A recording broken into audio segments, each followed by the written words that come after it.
Guys, ఎలా ఉన్నారు అందరూ? వీడియోని స్కిప్ చేయకుండా లాస్ట్ వరకు చూడండి. దుమ్ము పట్టిపోతుంది అని చెప్పి ఊరికనే ఇంకా ఫోటో ఫ్రేమ్స్ అవన్నీ తుడుస్తున్నాము. అలానే లెంట్ డేస్ కూడా స్టార్ట్ అయినాయి. ఈ ఇంటికి స్పెషల్ గా పూజ రూమ్ అలాంటివి ఏమీ లేవు. ఇంకా టీవీ పక్కన ఒక చిన్న షెల్ఫ్ ఉంటే అది చిన్న ప్రేయర్ రూమ్ లాగా అన్ని పెట్టేశాను. బైబిల్ అవన్నీ ఫోటో ఫ్రేమ్స్ నాకు అందినంత వరకు నేను తుడుస్తున్నాను. ఇంకా పైన వేరే ఫ్రేమ్స్ అవన్నీ మా హస్బెండ్ ని తుడమని చెప్పాను. టీవీ దగ్గర అయితే ఎక్కువ వచ్చేస్తుంది దుమ్ము. ఊరికనే ఓపెన్ ప్లేస్ కదా అది. వీడు చేతిలో ఉన్న క్లాత్ లాగుదామని చెప్పి ట్రై చేస్తా ఉంటాడు. అందుకే వాడిని నేను ఆడిపిస్తున్నాను. మా హస్బెండ్ తుడుస్తూ ఉంటే ఈ లోపు వాడు కొంచెం డైవర్ట్ అవుతాడని.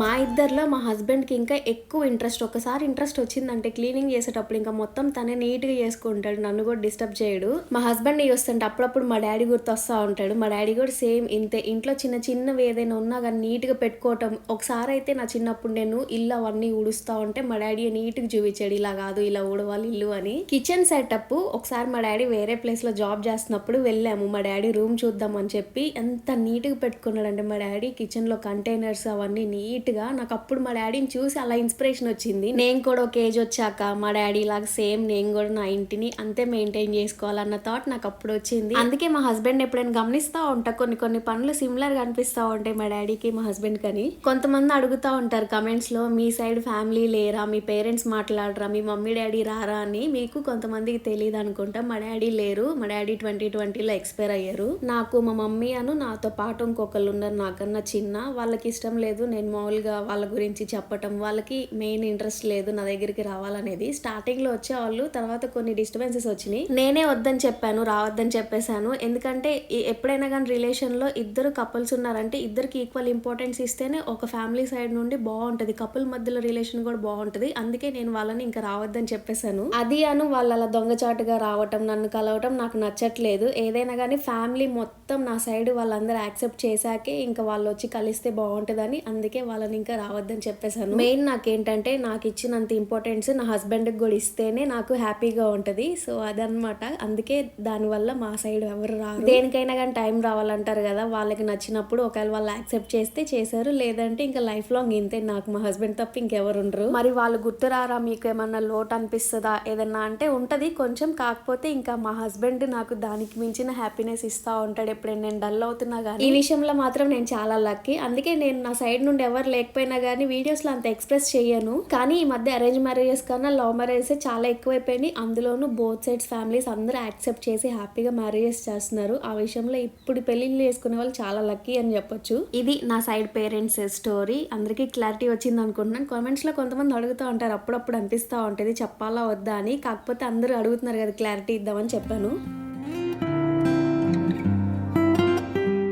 ఇంక ఇది మార్నింగ్ వర్కౌట్స్ చేసుకుంటున్నాను. నేను ఇంట్లో వర్కౌట్స్ చేసేది ఈ మధ్య కొంచెం తగ్గిస్తున్నాను, లైట్గా చేస్తున్నాను. ఎందుకంటే జిమ్కి వెళ్ళినప్పుడు మాక్సిమం 2-2.5 hours అక్కడ సరిపోతుంది నాకు వర్కౌట్స్ అవన్నీ చేసేది. అందుకే ఇక్కడ కొంచెం తగ్గించాను ఈ మధ్య. అందులోనూ ఈ రోజు కొంచెం నేను అంతగా యాక్టివ్గా లేను. ఎందుకంటే ముందు రోజు లెగ్స్ డే మాకు ఫుల్ కాళ్ళు పెయిన్ వచ్చేస్తున్నాయి. అయినా కానీ చేస్తున్నాను కొంచెం బాగుంటుందని. నాకు ఈ జిమ్ గురించి వర్కౌట్స్ గురించి తెలియని టైంలో స్టార్టింగ్లో వెళ్ళినప్పుడు పెయిన్స్ వస్తున్నాయి అని చెప్పి నెక్స్ట్ డే నేను రెస్ట్ తీసుకునేదాన్ని. కానీ మా హస్బెండ్ అప్పుడు చెప్పాడు, ఆ పెయిన్స్ మీద చేస్తేనే ఇంకా బాగుంటుంది, అలా ఆపకూడదు అని చెప్పాడు. ఈ వర్కౌట్స్ మీద ఈ జిమ్ మీద నేను ఫుల్ ప్రో అయిపోయాను చెప్పలేను, కానీ కొంచెం నాకు అర్థమవుతుంది 50%. కొంచెం నా గురించి నేను పట్టించుకోగలుగుతున్నాను. మీరు ఎవరైనా ఇలా వర్కౌట్స్ చేస్తున్నప్పుడు పెయిన్స్ వస్తున్నాయి, నెక్స్ట్ డే చేయలేము వర్కౌట్స్ అంటే కనీసం ఒక ½ hour వాకింగ్ అయినా చేయండి. అలా అయితే మాత్రం గ్యాప్ తీసుకోవాకండి. అన్నిటికన్నా ఇంపార్టెంట్ పీస్ ఆఫ్ మైండ్ ఉండాలి. అసలు దేని విషయాలకి డైవర్ట్ అవ్వద్దు, మెంటల్గా ఏమి స్ట్రెస్ పెట్టుకోవద్దు. హ్యాపీగా మీ గురించి మీ బాడీ గురించి పట్టించుకుంటేనే మంచి రిజల్ట్ ఉంటుంది. ఒక్క చిన్న విషయానికి డిస్టర్బ్ అయినా కానీ మెయిన్ అసలు దీని గురించి మర్చిపోతాం. అందుకే